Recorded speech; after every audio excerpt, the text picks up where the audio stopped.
Snipers, आपको यह देखना होगा कि इस सप्ताह के अंत में बिटकॉइन की कीमत में क्या हो रहा है, क्योंकि ओ बॉय, क्या इंडिकेटर्स का एक मेल्टिंग पॉट है, अभी ब्रूइंग का एक मेल्टिंग पॉट है। अगर हम देखते हैं कि इसमें क्या हो रहा है तो स्नाइपर्स की जांच करें। इक्विटी मार्केट, हम फ्यूचरिस्ट ट्रेडर्स के साथ शॉर्ट पोजीशन की रिकॉर्ड संख्या देख रहे हैं। 46 बिलियन डॉलर मूल्य की इंडेक्स विशेषताएं हैं जो नेट शॉर्ट हैं, जो एक रिकॉर्ड है जो यह दर्शाता है कि भावना अभी बेहद मंदी की है। लेकिन अभी इस बारे में बहुत दिलचस्प बात यह है कि बिटकॉइन के लिए ऑन-चेन एनालिटिक्स एक संभावित बॉटम प्रक्रिया को इंगित करता है, क्योंकि अब हम अल्पकालिक धारक को देखना शुरू कर रहे हैं। लागत आधार लंबी अवधि के धारक लागत के आधार से नीचे आ रहा है। अब बिटकॉइन के लिए इसका क्या मतलब है? हम पहले ही 3 प्रमुख ऑन-चेन देख चुके हैं।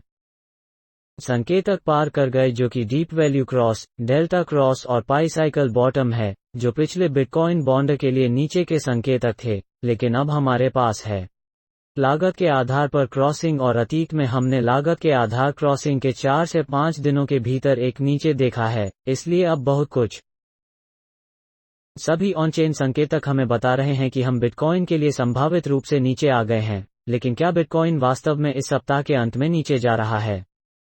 इक्विटी मार्केट के लिए short position record all time high पर है। यह वो जगह है जहां हमें उन चार्ट्स में गोता लगाना होता है जो काले और सफेद होते हैं, इस बारे में बात करने के लिए कि अब क्या हो रहा है। यह कहना सुरक्षित है कि इक्विटी शुक्रवार को बाजार बेहद मंदी के साथ बंद हुए। इसलिए अगर हमें बिटकॉइन के लिए अभी चार्ट देखना है तो यह कहना भी सुरक्षित है कि बस देखें।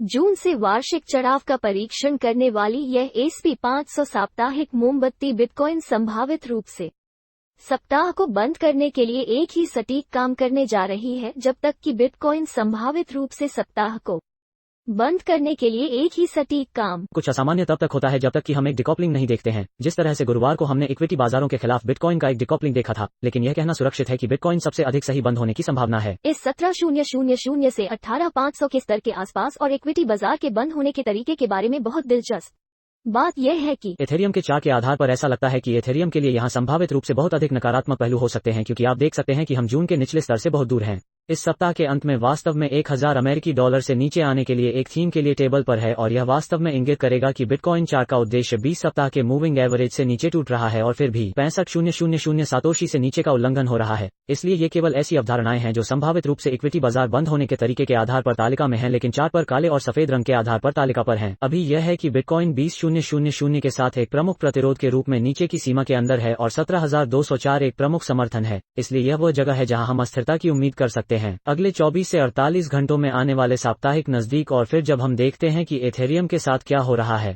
तो हम जो उम्मीद कर सकते हैं वो संभावित रूप से एक के बीच आने वाले साप्ताहिक करीब है। $909 क्षेत्र के लिए $1000 क्षेत्र, जो इस सीमा का निचला अंत होगा जब तक कि एथेरियम इक्विटी मार्केट और बिटकॉइन के खिलाफ मजबूत रहने का फैसला नहीं करता है। इस 20 सप्ताह के मूविंग एवरेज का परीक्षण करने के लिए बिटकॉइन चार्ट के लिए एथेरियम का क्या होता है, इस पर सभी का निर्धारण किया जा रहा है। इसलिए यह भी एथेरियम के लिए बेहद महत्वपूर्ण है, लेकिन यह कहना सुरक्षित है कि हमें सावधान रहना होगा इस सप्ताह के अंत में आने वाला नकारात्मक परिदृश्य। लेकिन कल के वीडियो को देखने वालों के लिए मुझे लगता है कि हमारे पास अभी उम्मीद का सबसे अच्छा संकेत है कि DXY के साथ क्या हो रहा है। बस ध्यान दें कि हमारे यहाँ इस तात्कालिक अल्पकालिक प्रतिरोध स्तर के साथ कैसे संगम है जो पहले ही छू चुका है।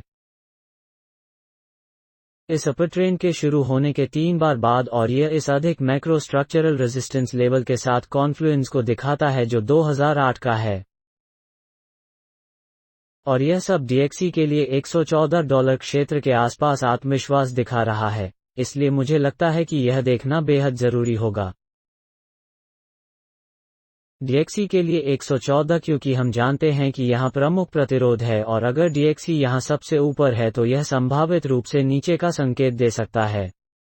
अल्पकालिक धारक लागत आधार लंबी अवधि के अवकाश लागत के आधार से नीचे पार करना, अतीत में जो नीचे तक 4 से 5 दिन का संकेत दिया गया है, और इसलिए यह सच होने जा रहा है कि इस बार सभी ऑन-चेन मैट्रिक्स के साथ यह दर्शाता है कि हम इस बिंदु पर नीचे आ गए हैं। बहुत सारे संभावित स्नेयर जो अभी मेज पर हैं, लेकिन हम जानते हैं कि यह बहुत स्पष्ट है कि retail net short breaking record है जो अभी बहुत मंदी का है, और है एक अच्छी या बुरी बात यह है कि बाजार आमतौर पर ट्रेडर्स की अपेक्षा के विपरीत करते हैं कि यह एक नियम है जिसे हमने पिछले 5 सालों से स्नाइपर्स चैनल पर यहां रखा है, और इसलिए यदि सभी को मंदी है तो क्या होगा अगर हम देखते हैं बाजार का सबसे नीचे क्या है। अगर DXY 2008 के बाद से 114 मार्केट स्ट्रक्चरल प्रतिरोध पर अपना शीर्ष उड़ा देता है और फिर हम बाजार को नीचे से देखते हैं, तो मुझे लगता है कि हमें तैयारी करनी होगी इन परिदृश्यों के लिए। अगर DXY पिछले 114 पर वार करता है तो निश्चित रूप से हमें आगे के लक्ष्यों को देखना होगा, लेकिन इन सभी चीजों को पकाते हुए देखना बहुत दिलचस्प है। इस सप्ताह के अंत में आने वाले इस मेल्टिंग पॉट में मुझे लगता है कि इस सप्ताह के अंत में अभी भी कुछ और अस्थिरता आने वाली है। मुझे नहीं लगता कि बिटकॉइन के लिए यह उचित है कि वास्तव में यह लगभग 19,000 कैसे आधारित है। मंदी के इक्विटी बाजार बंद हो गए, इसलिए हमें यह देखना जारी रखना होगा कि मुझे लगता है कि कुछ अन्य घूमने वाले हिस्सों को जल्दी से कवर करना दिलचस्प होगा, क्योंकि यह एक सप्ताहांत का अपडेट है। क्रिप्टोकरेंसी बाजार पर ध्यान केंद्रित कर सकते हैं। बिटकॉइन का प्रभुत्व अभी भी संभावित रूप से एक उलटफेर में है। हमने इसे इस बुलिश एंगल्फिंग कैंडल के साथ इस विभक्ति बिंदु से टूटते हुए नहीं देखा है, फिर भी मैं संभावित रूप से कहूंगा।